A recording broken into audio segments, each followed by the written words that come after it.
হযরত ইব্রাহিম আলাইহিস সালামকে আল্লাহ পাক ওয়াদা করলেন ছেলেকে জবাই করার জন্য।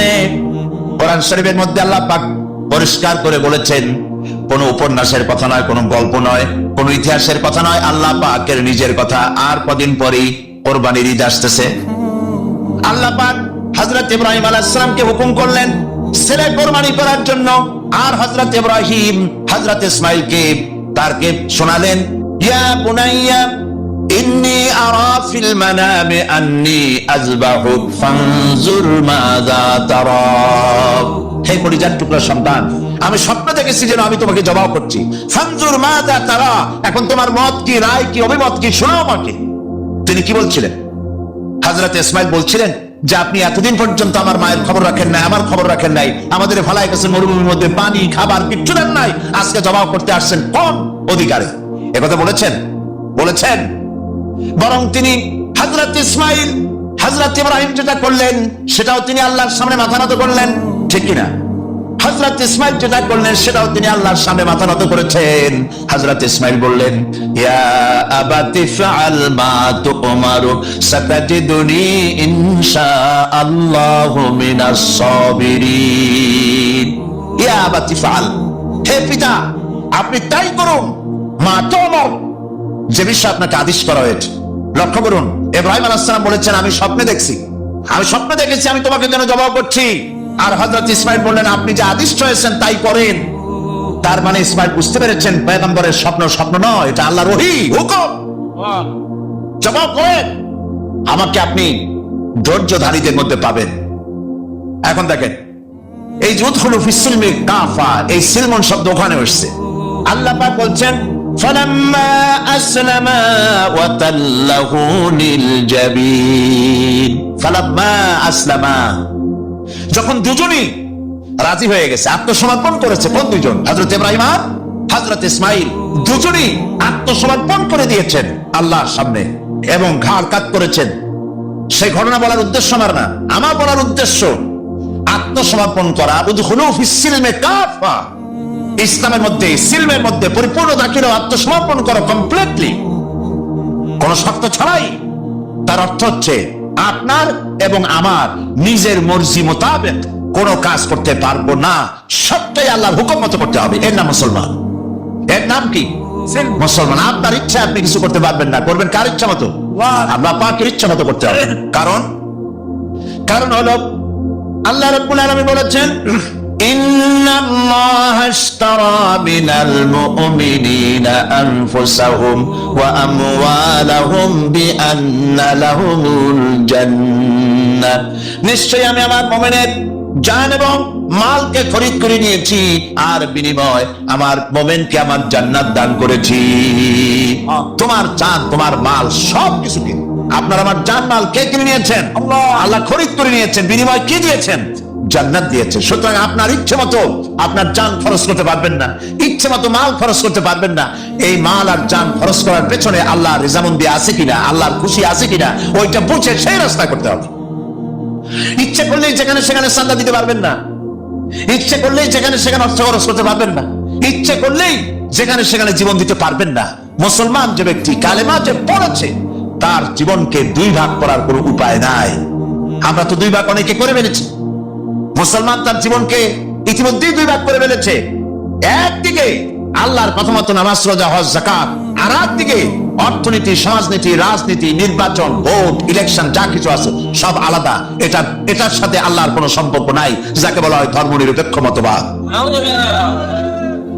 মানে শয়তান, তার তো কিছু কাজ করা লাগবে। শয়তান তো প্রথম দিনে আসছে পৃথিবীতে ওয়াদা করে আদম আলাইহিস সালামের সাথে সে উল্টা করবে। আল্লাহ পাক দিয়েছেন খেলাফত, আর এই খেলাফতের উল্টা করার জন্য শয়তান এসেছে। আল্লাহ দিয়েছেন যাকাত, শয়তান তৈরি করেছে সুদ। কথা বুঝতে পেরেছেন? আল্লাহ দিয়েছেন কি? অর্থনৈতিক প্রবৃদ্ধির জন্য, অর্থনৈতিক উন্নতির জন্য, মানুষকে খেয়ে পরে বাঁচার জন্য, সুখের জন্য, সমৃদ্ধির জন্য, অর্থনৈতিক ইকোনমিক ইকুয়ালিটির জন্য আল্লাহ পাক দিয়েছেন যাকাত। শয়তান এর মোকাবেলায় তৈরি করেছে সুদ। আল্লাহ দিয়েছেন ইসলাম, আর শয়তান তৈরি করেছে ধর্মনিরপেক্ষ মতবাদ। ধর্মনিরপেক্ষ মতবাদের স্রষ্টা কে? বলেন কে? শয়তান। তো আল্লাহ পাক দিয়েছেন ইসলাম। ইসলামের মধ্যে দাখিল হও, এবং ইসলামের মধ্যে দাখিল হওয়ার অর্থই হচ্ছে পূর্ণাঙ্গ ইসলামকে মেনে নেওয়া, তাহলেই শান্তি আসবে। শুধু নামাজ রোজা হজ যাকাত করলেই শান্তি আসবে না, পরিপূর্ণ ইসলাম মানতে হবে। কথা বুঝতে পেরেছেন? পরিপূর্ণ ইসলাম মানলে তখনই শান্তি আসবে, এর আগ পর্যন্ত আসবে না। সন্ত্রাস বন্ধ হবে না, দুর্নীতি বন্ধ হবে না, মারামারি কাটাকাটি বন্ধ হবে না, যতক্ষণ পর্যন্ত পূর্ণাঙ্গ ইসলাম মুসলমানেরা গ্রহণ না করে। সেই হাদিসের কথা কয়েকবার বলেছি, আজও মনে এলো। হযরতে খাব্বাব বিন আল-আরিত রাদিয়াল্লাহু তাআলা আনহু, তিনি এই হাদিস খানা রিওয়ায়াত করছেন। তিনি বলছেন, আমরা একবার নবী করিম সাল্লাল্লাহু আলাইহি সাল্লামের কাছে গেলাম। ওয়ান খাব্বাব বিন আল-আরিত রাদিয়াল্লাহু তাআলা আনহু আন্নাহু قال শাকাউনা ইলা রাসূলিল্লাহি সাল্লাল্লাহু আলাইহি ওয়াসাল্লাম ওয়া হুয়া মুতাওয়াসসাদুন বুরদাতুন লাহু ফি জিল্লিল কাবা। তিনি বললেন, আমরা নবী করিম সাল্লাল্লাহু আলাইহি ওয়াসাল্লামের কাছে গেলাম, যে দেখি নবীজি কাবা শরীফের ছায়ায় চাদর মুড়ি দিয়ে আরাম ফরমাচ্ছেন। আমরা কাছে গিয়ে বললাম, আলা তাস্তানসিরু লানা আলা তাদউ লানা ইয়া রাসূলুল্লাহ, হে রাসূল, আপনি কি আমাদের জন্য আল্লাহর কাছে সাহায্য প্রার্থনা করবেন না? আপনি কি আমাদের জন্য আল্লাহর কাছে দোয়া করবেন না? আমরা তো মার খেতে খেতে শেষ হয়ে গেলাম। আমাদের খাব্বাবকে তারা মারছে, খুবাইবকে মারছে, আম্মারকে, সোয়েবকে, বেলালকে মেরে শেষ করে ফেলছে। খাবার নাই, পরার নাই, কত কষ্ট আমাদের। নবীজি উঠে বসলেন, বুখারীর হাদিস। নবীজি উঠে বসলেন, বললেন, খাব্বাব শোনো, শোনো খাব্বাব, তোমাদের আগে পৃথিবীতে দ্বীনের দাওয়াত দিতে যারা এসেছিলেন, ইসলামের দাওয়াত দিতে যারা এসেছিলেন, তাদেরকে ধরা হতো। ফায়ুখাযুর রাজুলু, তাদেরকে সমকামী রাষ্ট্রশক্তি তাদের ধরতো। ফায়ুহফারু লাহু ফিল আরদ, এবং তার জন্য জমিনের মধ্যে গর্ত খনন করা হতো। ফায়ুজআলু ফিহা, এরপরে সেই গর্তের ভিতরে তাকে কোমর পর্যন্ত ডাবায় দেওয়া হতো। সুম্মা ইউতা বিল মানশার, এরপরে করাত আনা হতো। ফায়ুদাউ আলা রাসি, এরপরে এই করাতটা তার মাথার উপরে রাখা হতো। ফায়ুজআলু নিসফাইন, করাত দিয়ে চিরে জীবিত মানুষটাকে দ্বিখণ্ডিত করে ফেলা হতো। মা ইয়াসুদ্দুহু যালিকা দীনে, এত কষ্ট দেওয়ার পরেও একজন ইসলামের দায়ীকে তারা ইসলামের রাস্তা থেকে এক চুলও সরাইতে পারে নাই। আল্লাহর নবী বলেন, শোনো খাব্বাব, ওয়াল্লাহি লা ইউতাম্মান্নাল্লাহু হাদাল আমরা হাত্তা ইয়াসিরুর রাকিবা মিন সানা ইলা হাদারামাউত।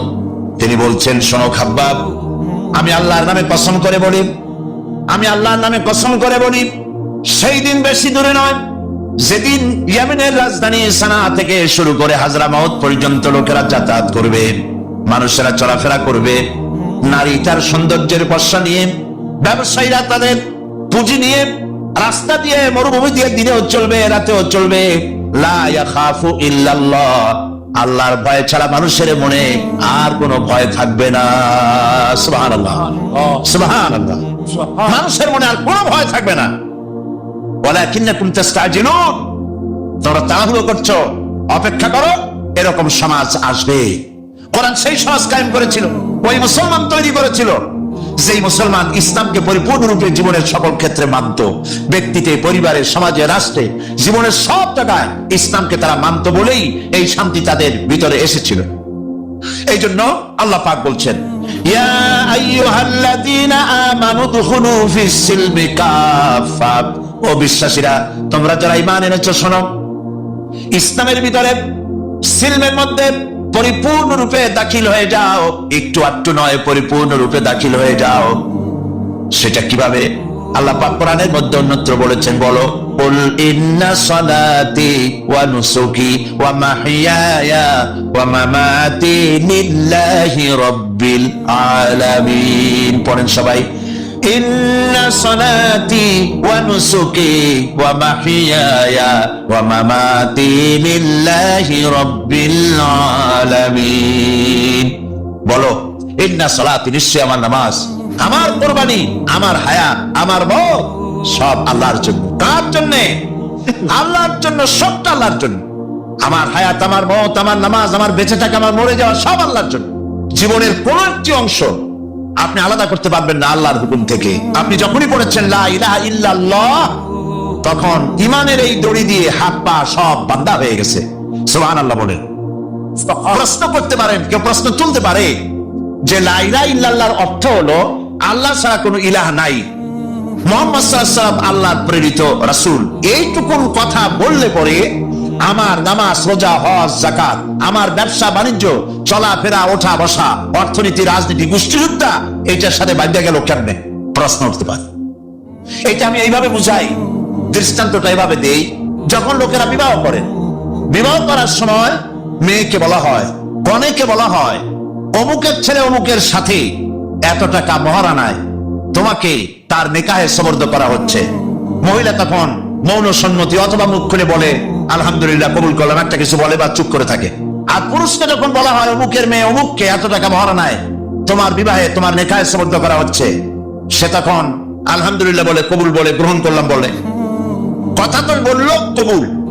এখন দেখুন, কিছুদিন যাওয়ার পর যদি ওই মেয়ে লোকটি, স্ত্রী, সে যদি বলে যে আমার কাপড় ছিঁড়ে গেছে, কাপড় এনে দাও, আমি অসুস্থ হয়েছি, আমাকে চিকিৎসা করাও, আমি বাপের বাড়ি যাব, খরচ দাও, ইত্যাদি যদি বলে।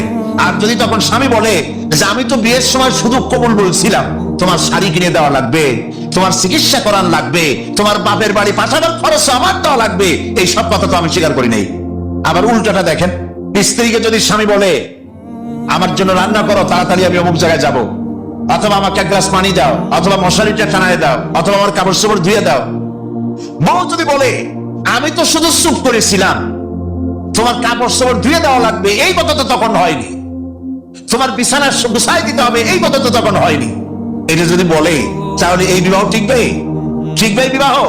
অর্থটা কি দাঁড়ালো? অর্থ দাঁড়ালো এই বিবাহ বন্ধনের সময় মহিলাটি যে মৌন সম্মতি দিয়েছেন আর পুরুষটি যে কবুল বলেছেন, আলহামদুলিল্লাহ বলেছেন, এই কবুলের মধ্যে স্বামী স্ত্রীর উভয় সুখ, সৌন্দর্য, শান্তি, নিরাপত্তা, আদান প্রদান, যা কিছু সব, খাওয়া পড়া, বিছানা ইত্যাদি সব এই কথার মধ্যে এসে গিয়েছে। স্ত্রীর পুরো দায়িত্ব স্বামীর উপরে এসেছে, স্বামীর পুরো দায়িত্ব স্ত্রীর কাছে চলে গিয়েছে একটা কবুল শব্দ বলার কারণে। কথাটা ঠিক কিনা? ঠিক অনুরূপ ভাবে বুঝতে চেষ্টা করুন।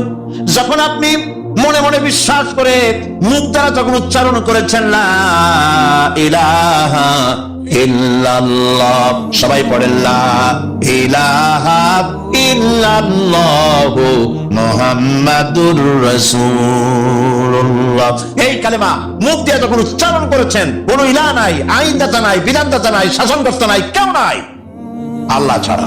আর মুহাম্মদ সাল্লাল্লাহু আলাইহি ওয়াসাল্লাম তিনি আমার রাসূল, তিনি আল্লাহর রাসূল, তিনি আমার নেতা, এই কথা যখন স্বীকার করেছে, সমস্ত মুসলমান নরনারী কলিজার মধ্যে এই কথা গেঁথে নিন।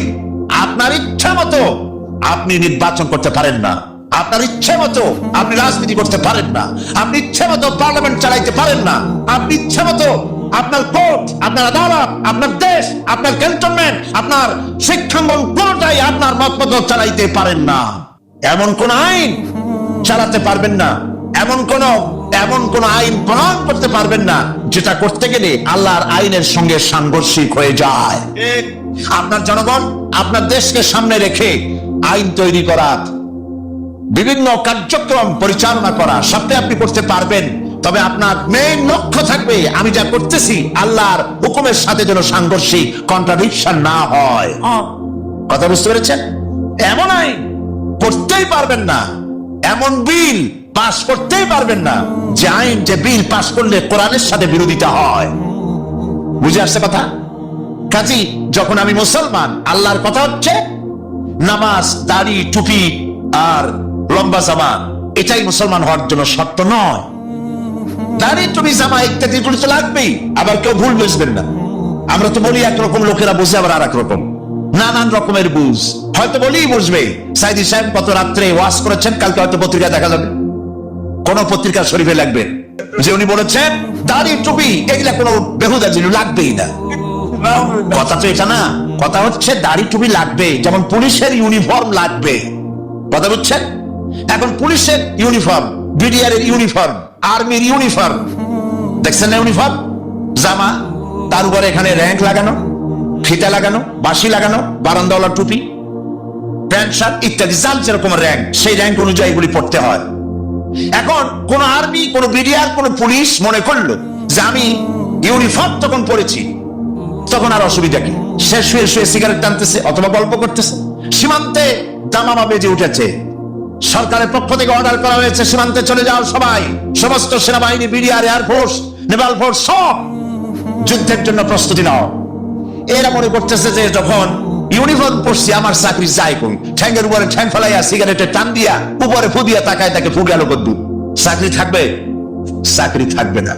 আবার ইউনিফর্ম ছাড়া যদি যুদ্ধে লাফায় পড়ে মার খাওয়া ছাড়া পথ আছে? ইউনিফর্ম ছাড়া যদি দাবি করে আমি মিডিয়ার পুলিশ, প্রথমে তো ধোলাই হবে ভালো করে, তারপরে চিন্তা করবে যে লোকটা আসলে মিডিয়ার বা পুলিশ কিনা, ঠিক না? সেই জন্য ইউনিফর্ম প্রয়োজন, ইউনিফর্মের সাথে তার কাজটাও প্রয়োজন। কথা বুঝতে পেরেছেন? ইউনিফর্ম হচ্ছে তার পরিচিতি, আর কাজটা হলো সাথে জরুরি।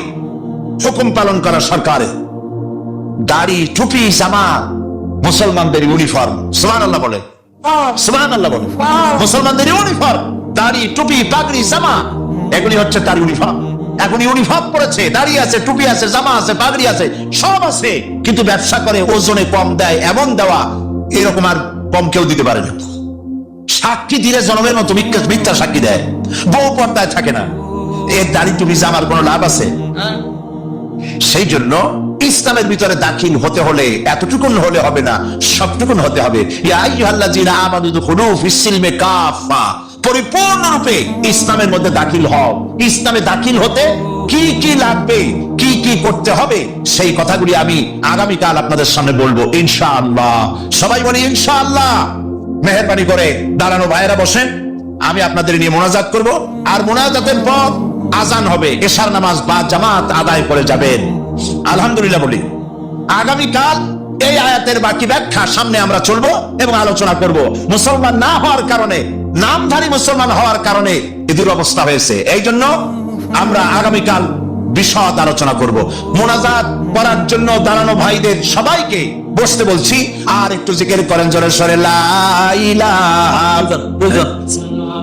লা ইলাহা। আজকে বসেন না, আজকে প্রথম দিনই দুইজন ইসলাম কবুল করার জন্য এসেছেন, আলহামদুলিল্লাহ বলো। আর জিকির করেন জোরে সোরে, লা ইলাহা লা ইলাহা। কি হিন্দু নাকি?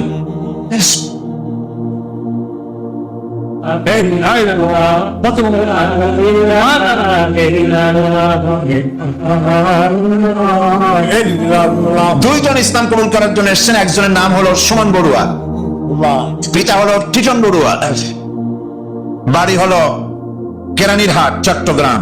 বর্তমান নাম পছন্দ করেছে মোহাম্মদ ওসমান গনি। আর একজনের নাম সুমন শীল, পিতা শ্রীরাম শীল, বর্তমান বাড়ি হলো পূর্ব বাকলিয়া চাঁদগাঁও চট্টগ্রাম। বর্তমান নাম পছন্দ করেছে মোহাম্মদ কামরুল হাসান। এসো। লা ইলাহা, জোরে মাথা একটু নিচু করো, লা ইলাহা ইল্লাল্লাহু মুহাম্মাদুর রাসূলুল্লাহ। আল্লাহ ছাড়া কোন উপাস্য নাই, মাবুদ নাই, মুহাম্মদ সাল্লাল্লাহু আলাইহি ওয়াসাল্লাম আল্লাহর প্রেরিত রাসূল। আশহাদু আন লা ইলাহা ইল্লাল্লাহু ওয়াহদাহু লা শারীকা লাহু ওয়া আশহাদু আন্না মুহাম্মাদান আবদুহু ওয়া রাসূলুহু। আমি সাক্ষ্য দিচ্ছি, জোরে বলো, আমি সাক্ষ্য দিচ্ছি আল্লাহ ছাড়া কোনো ইলাহ নাই, মাবুদ নাই, তিনি এক, তিনি একক, তার কোনো অংশীদার নাই। আমি আরো সাক্ষ্য দিচ্ছি মুহাম্মদ সাল্লাল্লাহু আলাইহি ওয়াসাল্লাম আল্লাহ বান্দা এবং তার প্রেরিত রাসূল। সকলে বলো আসসালামু আলাইকুম। সালাম দিয়েছে, আপনারা জবাব দেন। আমাদের এই দুই ভাই কিছুক্ষণ কয়েক মুহূর্ত আগ পর্যন্ত ছিল মুশরিক, এখন আমাদের তাওহীদবাদী ভাই, আমাদের মুসলমান ভাই, এবং এই দুইজন হলো এই মাহফিলের মধ্যে এখন নিষ্পাপ বেগুনাহ কালেমা পড়ার কারণে আল্লাহ পাক তাদের পেছনের সমস্ত গুনাহ খাতাকে মাফ করে দিয়েছেন। আমি আপনাদের পক্ষ থেকে তাদের দুজনকে আলিঙ্গন করছি।